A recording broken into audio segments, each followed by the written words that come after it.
c'est les étudiants en architecture. On est mobilisés depuis 3 semaines maintenant à Rennes et on est mobilisés dans toute la France. Parce qu'aujourd'hui dans les écoles ça va mal, on n'a plus d'argent, les formations sont délaissées. Et c'est super compliqué pour nous de continuer. Donc là on est 200 aujourd'hui dans la rue. Ça fait 2 semaines que l'école est bloquée. Et on fait tout en sorte pour essayer de changer tout ça et de contacter le ministère de la Culture. Parce qu'on ne peut plus continuer comme ça.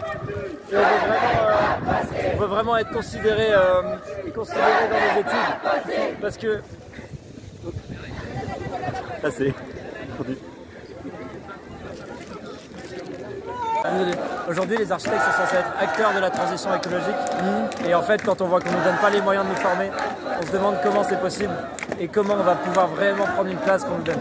Et en fait, aujourd'hui, c'est un constat très alarmant parce que les étudiants d'architectes sont mal formés, les futurs architectes, ce seront des mauvais architectes. Et c'est-à-dire que la transition écologique, elle ne sera pas effectuée de leur part. Et donc, c'est vraiment un point de vue écologique qui est très inquiétant. Et c'est super rassurant que de voir dans toutes les écoles d'architecture de France, voir tous les étudiants se mobiliser, voir les 20 écoles, les 20 000 étudiants dans la rue et savoir qu'il y a une génération entière d'architectes qui va être politisée très tôt et qui va pouvoir assumer ses choix et qui va pouvoir montrer au monde, changer le monde de la profession.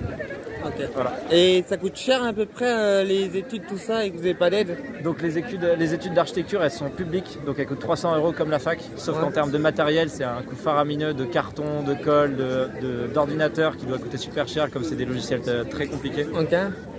Et donc pour les étudiants, c'est une situation précaire, d'autant qu'on est en dehors des universités pour la plupart des écoles d'archi. Nous, là, il y a une bonne partie des étudiants qui ne peuvent même pas profiter du Crous à 1 € tellement les horaires sont serrés. Okay. Donc c'est une situation très précaire. On fait partie des écoles qui reçoivent le moins de dotation du ministère de la Culture. Et donc c'est pour ça qu'on est là aujourd'hui, c'est pour se battre et faire entendre nos revendications à qui veut l'entendre. Ok, par an et par année, comment ça coûte par rapport à avant? Avant ça coûtait combien, maintenant ça coûte combien par an et par année? Ça n'a pas changé grand chose, c'est juste que le ministère de la Culture ne nous donne pas plus d'argent en fonction des années, ce qui fait que le fonctionnement de l'école réduit. C'est-à-dire qu'il y a eu l'inflation que tout le monde connaît. Nous l'année dernière on a perdu 120 000 € sur l'effectif et ça veut dire que dans quelques années, si ça continue comme ça, on ne pourra plus fonctionner et l'école va devoir fermer. Okay. Par exemple, à un moment cette année, dans notre école, il pleuvait. Dans une école d'architecture, il y avait des fuites au plafond qui faisaient qu'on avait une flaque au milieu du hall. Et ça vous payer ça? C'est pas à nous de payer, mais c'est nous qui subissons les conséquences. Okay. C'est-à-dire que la pédagogie, elle est totalement impactée par tout ça.